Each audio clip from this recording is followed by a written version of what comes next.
Rise and damp is a big problem in most buildings built with concrete blocks. At this wet stage, rise and damp starts to grow mold, causing health problems for the residents. In this video, you can see signs of rise and damp at this wet stage, and at this point, it's only going to worsen.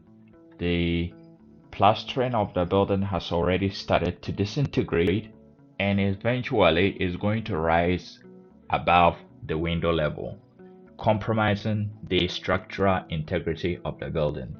So in this video, I'm going to walk you through how you can avoid rise and damp problems in your building in the future, right at the building stage. And I'm going to show you what you can put in place to avoid all the problems and the cost you incur in the future if you don't put in rise and damp protection in your building. So let's get started.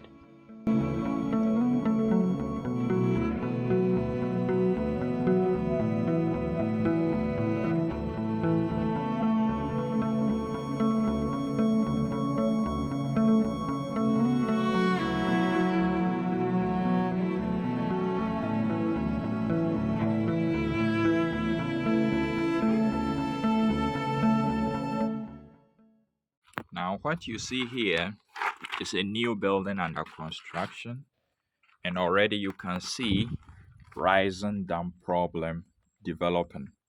Okay, this foundation was built about 6 to 7 months ago, and the top part is just about 2 weeks old.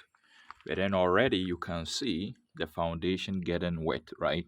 That is rise and damp, which is moisture through capillary action rising through the wall to the top, right? So what they tried to do is to use this regular plastic to form a barrier. So what they did was to lay the plastic before they cast the slab, and after the slab they tried to use the same plastic to cover the slab before they laid the blocks, right? But eventually you will see that the rise and damp problem has already started developing, right? This is a very new building under construction, and as it is being developed, you can see already it's experiencing rise and damp. Now, some people think that rise and damp is actually caused by water splashing on a wall, right? So when it rains and water splashes on the wall, and some believe that that is what causes rise and damp, but that isn't the case at all. And I'll show you in a bit why that isn't the cause of rise and damp. But then you can see already rise and damp is happening all across the foundation. So eventually it will rise up, and how they try to mitigate it or to prevent it is by laying this barrier, right? And I'll show you in a bit why this plastic is eventually going to fail, and that it is not the right material to use to control rise and damp, even though they knew the issue, right? But first, let me show you why rise and damp is not a water splashing issue. So here we have two walls built, right? One doesn't have any barrier from the blocks used for the foundation, and then this one has a barrier, right?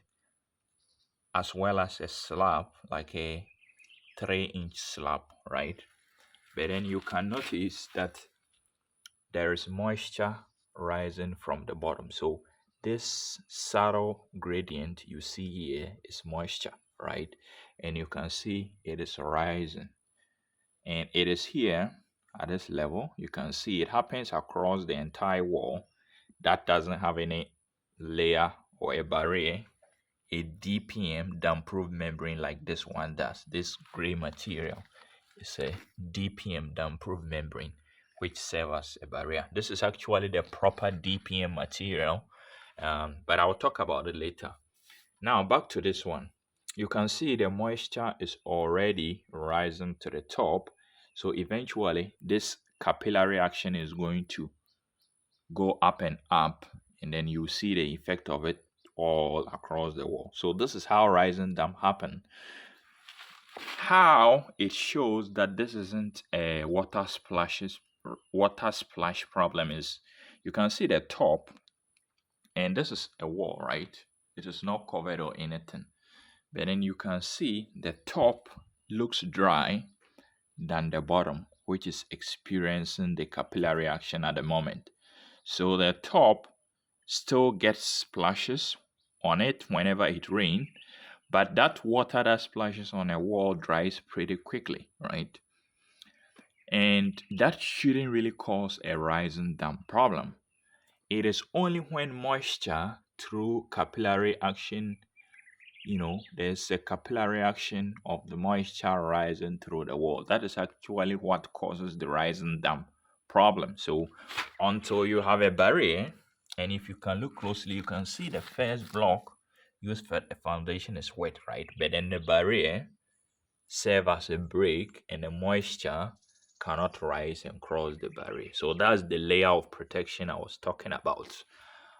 So rising damp is not really a splashing problem. So when you try to use tiles to cover your building at the base, thinking that since the tile is covering the wall, it will prevent water splashes getting to blocks, and that will solve your rising damp problem. You are really, using, the wrong method to solve your problem, and the tiles is actually going to worsen the case because the tile is going to trap the moisture. When this rising damp problem start happening, during the daytime when there's sunshine or airflow, it tends to dry the wall a bit. So having a wall that is not covered actually slows down the rise and damp. Now, when you lay tiles, the tiles is rather going to trap the moisture on a wall, and then eventually this whole capillary action is going to be sped up, and then by the time you realize this whole issue has gone past the level of the tile you used to do skirting on your wall or whatever, thinking that it will solve the rise and damp problem. So let's go back to the previous, scenario, and then I will show you why I think that using regular plastic is not the right way to do it, and that using the right material like this is how you do it. And I'll talk more about the right material, later. So here you can see they try to use this plastic material to serve as a barrier to control the rising damp or to prevent the moisture from crossing the slab to the superstructure, which is the main wall of the building. Now, before I talk about why this material is not the right one to do, because this is regular plastic, right? The black plastic that they sell on the market, they sometimes use it to cover, items or to dry, cereals or maize or something. But first, let's look at this. Some might say the rising damp actually happen, or you only need to, worry about rising damp when your building is close to a waterlogged area or something like that. Although a waterlogged area does indeed have a lot of wet soil, and there's more moisture than regular uphill lands area. Rising dam isn't really it doesn't really need a soil which is very wet, because you can see this building is actually uphill. It is not a waterlogged area in any way whatsoever. This is actually uphill. This area is actually very dry, and the soil here is more like gravel. So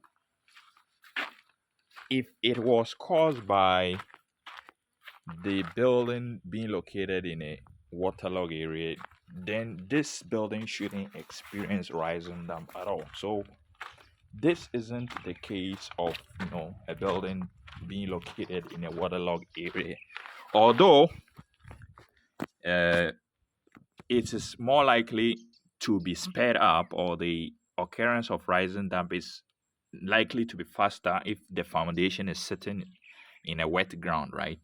But on a dry land like this, you can see it is experiencing rising damp. So it is not a waterlogged area like some are made to believe, that you only need to put in rising damp protection when your building is in a waterlogged area. That isn't the case at all, as you can see right in front of me. Now back to this plastic. This plastic isn't really designed to the specification of preventing rising damp. And if you have experience with this plastic, you will know that they start to disintegrate, in no time. Uh, when you use them. So this plastic is going to fail, and because it is not really designed to, for a job like this, and it is not thick at all, right? The thickness, which is usually measured in micron, is not sufficient enough. Basically this isn't designed to be used as a rising damp, control, like a rising damp uh membrane or a material to be used to control rise and damp. So you need a real damp-proof membrane, and this isn't one of them. I've seen so many buildings where the mason or whoever is in charge advised them to buy this plastic, and it seems like once you have this plastic, it should do the same job as a proper damp-proof membrane, but that isn't the case at all. So if you have experience with this, you will notice that a lot of buildings really did use plastic like this, but then eventually they will fail because this plastic isn't designed to be used as a damp-proof membrane. And I'll show you in a bit how a proper damp-proof membrane looks like and how it's totally different from this, right? This one, I can just tear it, and already you can see as they did the blocks, and if you look up close, you can see there's already holes being punched into it. So by the time you are done, it has already filled, right? And moisture can still pass through. And eventually, when it completely disintegrates, then you come back to square one. It's almost like you never used plastic at all.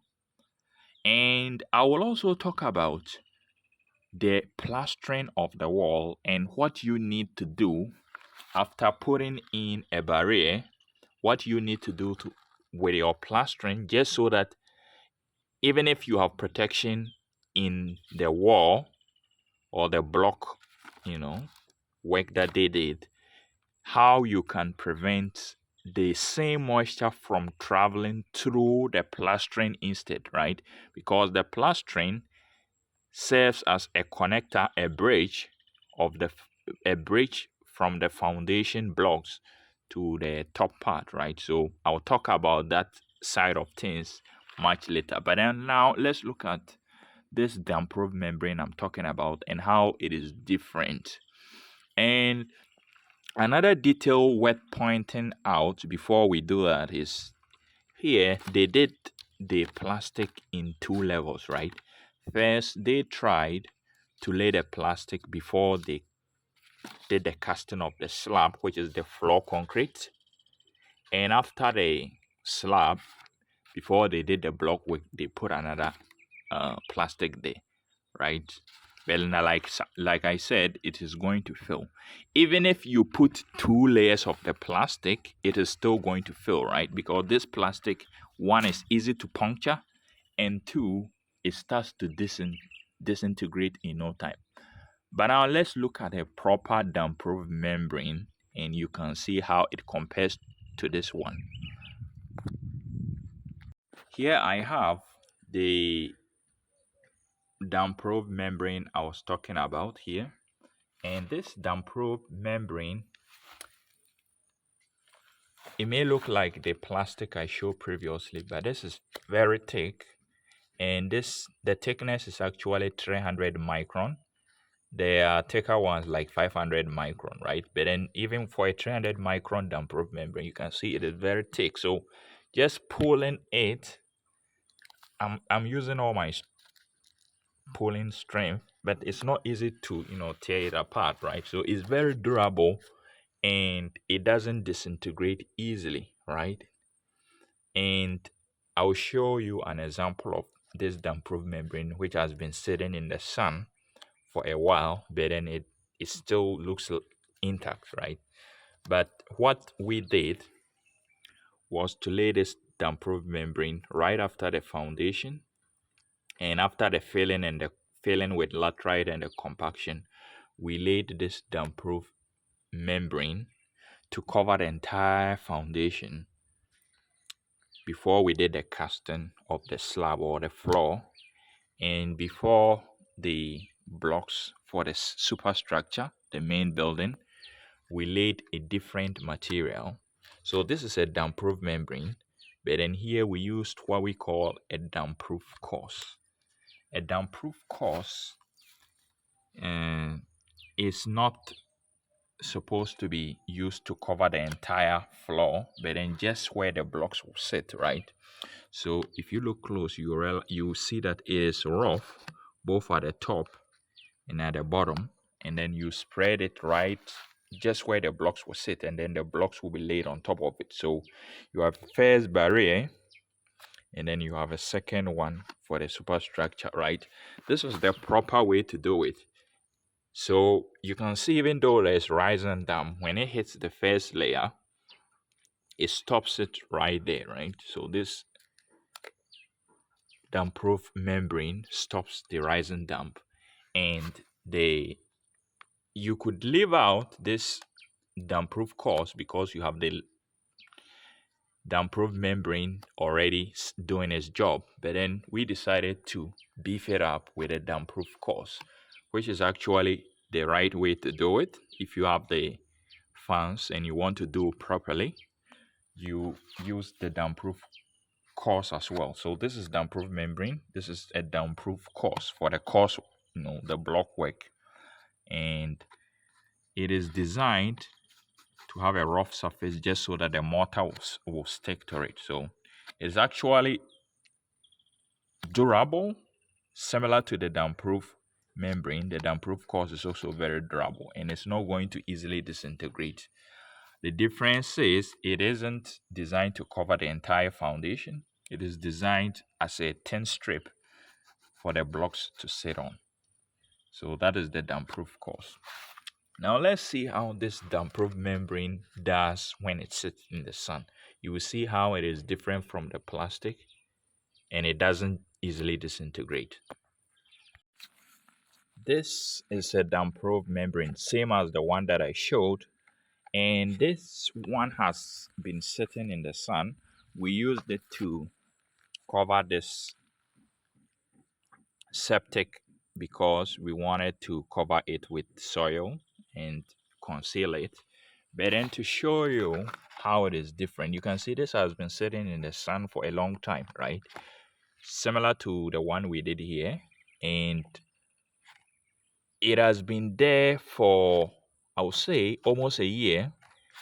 It's beaten by the rain, scorched by the sun. But then if you pull it, it is still intact, right? It doesn't fall apart. It's almost like the one in the building, right? Almost like how it was in day one. So you can see this damp-proof membrane material is not the same as the black plastic you buy on the market. This is actually designed to be very durable, so it doesn't easily fall apart, right? So that is why you need to buy the right material if you want to use any damp-proof membrane, a DPM, on your building. And this is the best one to buy. I will talk about where I got mine from, where I bought it from in a bit, but then to demonstrate, the plastic sheet doesn't compare to the right material. This is a damp-proof membrane. It is specifically designed to be used as a DPM, a damp-proof membrane. Now, to look at the damp-proof up close, you can see it's much thicker I mean, I'm showing it on camera, but already you can see it is thicker than the regular plastic. This is a 300 micron damp-proof membrane. And to just so that you can feel how durable it is designed, I try to tear it, and you can see it is it doesn't easily tear, right? Like the regular plastic. It is actually designed to be durable, and it's very thick, right? So even though this one has been sitting in the sun for almost a year, it is still durable, right? Almost like it was in day one. We actually had to use a sharp knife, or a utility knife or an exacto knife to cut it, or because the scissors we were using wasn't really able to cut it fast enough because the thing was thick and it was dulling, making the scissors dull. So it's actually pretty durable, and it is worth investing in something like this instead of using regular plastic. It's just going to be a waste of money, and it's going to be because it's going to disintegrate in no time. So this is actually designed. It's a material imported from the United Kingdom, from UK. And in the UK, by code, you are required to use a DPM when building. So this is the right material to buy. I'll talk about how you can get it in a bit, but then let's get back to the rising damp control, problem. I'm going to show you what you can do if you can't afford to do two layers of protection like I showed with a damp-proof membrane and the damp-proof course. This is an example of what you can do, or you can contact your architect or your engineer to see if it is okay to do something like this. Here, what was done is to cast, because the owner couldn't cast the entire floor, right? So what the owner did, or they did for the owner, is to cast just where the blocks will be laid, right? They cast the slab just where the blocks will sit, and then before they raise the wall, they install this damp-proof course. So they did not use a damp-proof membrane to cover the entire foundation, but then they cast the slab for where the blocks will sit, and then they laid this damp-proof course, which, like I said, is also very thick and is designed to be rough just so that the mortar can stick at the top and at the bottom. So it's already experiencing rising damp, right? But in this barrier, and you can see the slab is also wet, right? The concrete is wet. So don't be misled to think the slab is going to protect you from rising damp. The slab is also wet, but then due to this membrane, which is the damp-proof course in this case, there's a barrier and the moisture cannot go through. So you can see the top is dry now. Now this building is not roofed, right? It is experiencing water splashes when it rains on it. And this is a raining season, so you can see already the bushes are growing quite fast. So it experiences splashes. So you can see it's not a water splashing problem. It's a rising damp problem. And then this barrier prevents the moisture from crossing. So if you cannot afford to do a damp-proof membrane for your entire foundation and then cast it before you raise your walls, you can take a look at something like this. But then don't use regular plastic. Use a damp-proof course, right? You have the damp-proof membrane, which usually goes on top. It's like a big mat. And then you have this damp-proof course, which is just wide enough for the blocks to sit on. And then they did it for the entire, foundation. And this is going to help prevent the moisture from crossing. Although the best thing to do is to use a damp-proof membrane before you use the damp-proof course. Now I have a DPM and DPC material here just to show you. So this gray color is the DPM, and DPMs are not always gray. There's a black version, but I think there will be other colors. The color is not all that important. The most important thing is the material that it is, which is a DPM. It is designed and engineered to be used as a damp-proof membrane. They usually come in rolls. So this is a spare that I had, but then they are rolled like this. And the size, the one that I bought was 4 meters by, I think, 25 meters. So that was for a single roll, right? So when you are buying it, you need to know the area of your building, the foundation, and then determine how many DPM rolls that you are going to need. And this is how a piece of it looks like. And you can already see how thick it is. It is a 300 micron DPM material. So it's thicker than the regular plastic. It's actually more durable too. You can feel it and it's not easy to tear it apart. So how we cut it is by using, I prefer using a utility knife or an X-Acto knife. You find it on a regular market because it has a very sharp blade, especially when you want to trim it, the excess of the foundation or something like that. You can also use scissors, but then you have to get a very good and sharp brand new scissors, because initially we were using a scissors and it was dulling pretty quickly, and so I opted to use this utility knife. But then you can use scissors as well. You just have to get a good scissors like this. This is different, right? And it has to be very sharp because this DPM is not easy to cut. You can't tear it with your hand. So that speaks to how durable they are made. And what I have here is a DPC, a damp proof course. This is uh, a 300 mm by 30 meters DPC. There's also a 250 mm, and I have a 250 mm. That is how wide it is, right?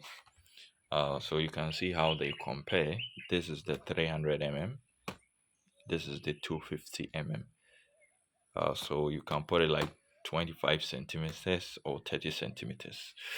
Normally, when you are working with a 5-inch or a 6-inch block, the 250 mm should be good enough, right? So uh, I just had a 300 mm, a full unused roll to show. So when you buy, they come in rolls like this. And I bought this, at least the 250, the 25 centimeters one. I bought it 3 years ago and a piece was 120 cities. So I'm recording this video in 2024 and I bought it in 2021. So the price will not be the same, but just so that you can sort of like picture how much it cost me to buy it 3 years ago. It was 120 Ghana cedis. And this DPM, like I said, the size is 4 meters by 25 meters. So that's the dimension of it. When you open it up, they come in rows like this. And 3 years ago, I bought it 650 for a row. That was 3 years ago, 2021, and I'm recording this video in 2024. So the price would definitely be up, but you can just picture how much it will cost you to buy one if you would like to improve your building. In my opinion, it is way cheaper to put a DPM in place than it will cost you to repair a rise and dump issue in your building. It's going to cost you 5 to 10 times more in the future to deal with rise and dump than it will cost you now to buy a DPM and do it the right way, for the right from the building stage. So this DPM is used, or a damp-proof membrane is used to cover the entire foundation, right? So depending on the size of your foundation, you are going to buy a number of it, just enough to cover the entire foundation. So right after building the foundation, the substructure, and filling in with dirt or laterite, and then compacting it, you spread this DPM to cover the entire foundation before they cast the floor or they cast the slab. And once you are done with the, so how you install this DPM, I'm going to show it in a video in a little bit, how, just to demonstrate, to show you how it is normally done. But after you've laid the DPM, and then you've cast the floor or the slab, you then need to put this DPC where you are going to lay your blocks, so where you are going to partition your rooms. So you lay it by first spreading mortar on the floor, and then you put the DPC on top of the bed of mortar you've spread, and then you put additional mortar. So you can see the surface is made rough both at the bottom and the top for the mortar to stick, right? So you put additional mortar on top before you now set your blocks on the DPC to partition your rooms, right? So this DPC becomes a barrier between your floor and the wall, just so that moisture cannot travel through. After installing your damp-proof membrane and a damp-proof course, the next thing is to plaster the wall. Now, if you go ahead and do the regular plastering, then even though the moisture can now not travel through the blocks because you've installed the membrane, the plastering will become a medium through which the rising damp can now travel through and breach this layer of protection. So what you need to do with your plastering, at least 3 feet from the bottom, is to treat that mortar, the cement sand mix, is to treat it with a water repellent solvent to change the chemistry to make it impermeable to water, just so that the plastering will now not become the medium through which the rising damp will now breach this whole layer of protection. So let's see how you can do that. Here I have Pora Captain, which is a water repellent solvent, and it is produced in the EU. I will show a picture just so that you can see clearly, because it is hard to zoom in on it whilst I'm recording. But basically, it is the chemical that I bought to treat my plastering, to make sure that it is repellent to water. And there are instructions for how you apply. But basically, since I am using mine for plastering, I was advised to use a liter of it for a bag of cement when I'm doing the plastering, for the mixing. So your sand, your cement mix for 1 bag of cement will go with a liter of this, and a gallon of this is 5 liters. So it will help you determine how much of the water repellent solvent that you need. Now, this is a product from the EU, but Pora Ventures, which is the company that I bought my damp-proof membrane, damp-proof course, and this water repellent solvent, I bought it from Pora Ventures, and they import and brand it for their company. But now I'm going to show you this Pora Captain water repellent solvent in action. And to do that, I have poured just a little bit of it. You can see mine is already opened. And I have poured just a little bit of it in the bottle head, for the cup for the gallon. And here I have 2 blocks that I will use to demonstrate this water repellent solvent, just so that you can see how its effects on the blocks. And so I have, this is a quarry dust block. Quarry dust blocks, like I recommended, are pretty solid. And this is a regular concrete block. And you can see Most of the blocks that we use these days are like this. The sand that they use is pretty much all clay, and so they are not as durable as the quarry dust block, which is why I recommended it if you want to build your foundation to resist rising down better. And this is the regular block. So I'm going to pour this Pora Captain solution on each one of the blocks. So one part of it, one half of it will be treated, same for this, and the other half will not be treated.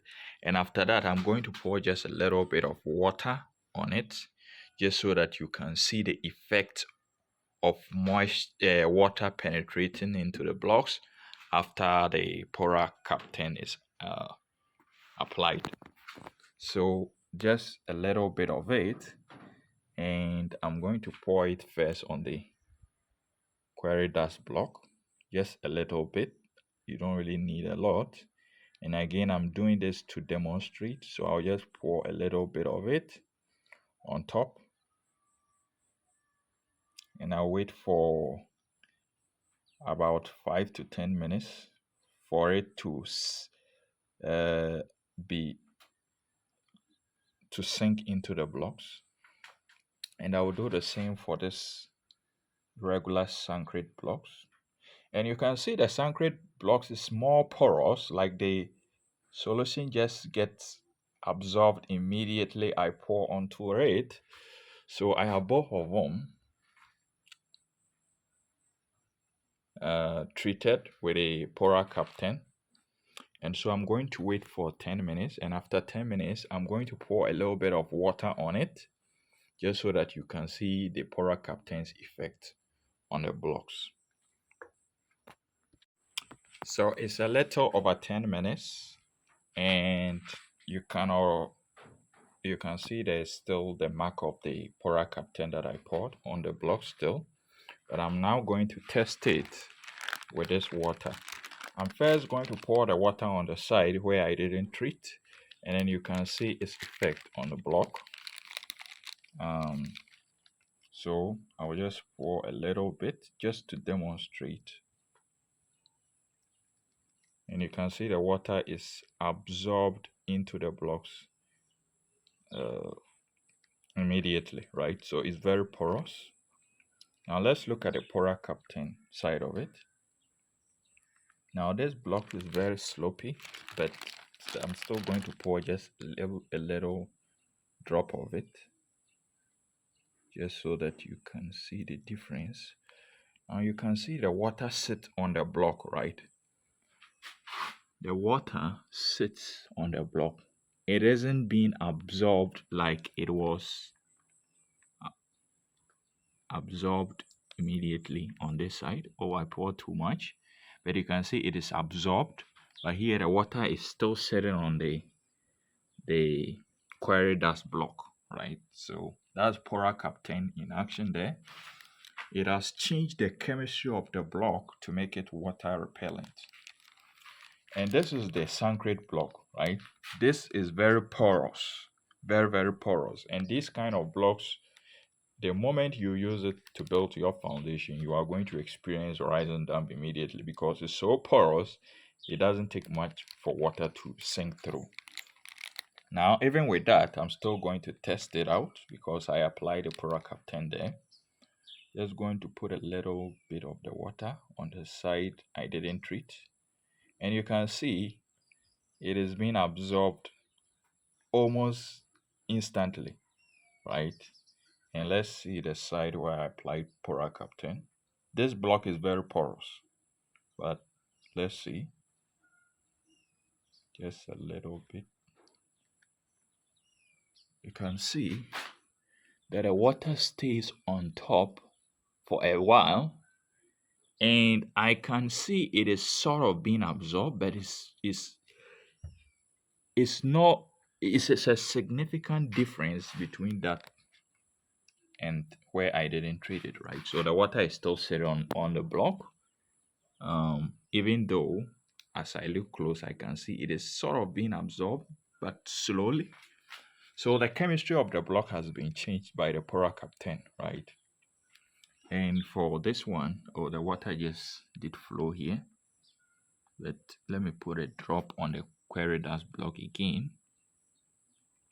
That okay. Looks like I poured way too much.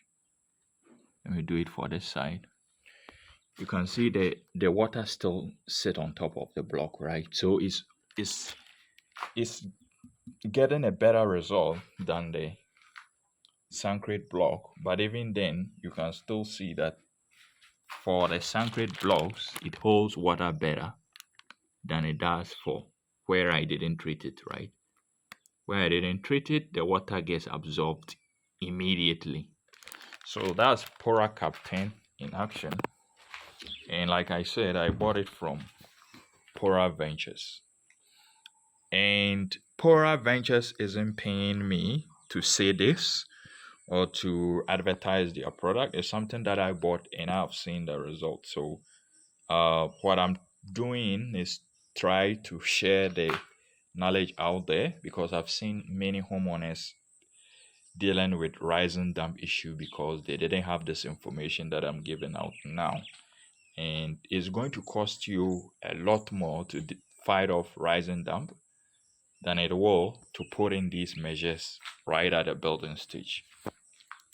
I'm sure there could be other products on the market that produce the same result, just basically to make your mortar repellent to water. I know there are dry rolls which look like candle for treating rising damp, and there's this solvent, and there are other products like waterproof cement and stuff. Although I can't tell whether they produce the same result as this, but this is what I will recommend from experience. So that's Pora Captain. On the gallon, you can see the contact of Pora Ventures. So you can reach out to them to inquire about current price of the items. I'll show a picture because it's difficult to zoom in on it. But I bought this water repellent solvent from them, as well as the damp-proof course and then my damp-proof membrane. So you will have to reach out to them because I bought mine 3 years ago and I'm not sure of the current price. My job here is to share the knowledge, share the information, just so that you can be better informed to deal or to put in measures to prevent rising damp in your building. To recap everything that I've discussed, one, you install a damp-proof membrane and a damp-proof course.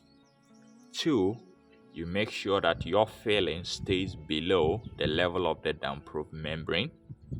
And then three, you treat your plastering to make it water repellent just so that it does not become the medium through which moisture travels through and breach your damp-proof membrane. I think that's pretty much it. If there's anything else you would like me to talk about, let me know in the comment section and then I'll be happy to do that.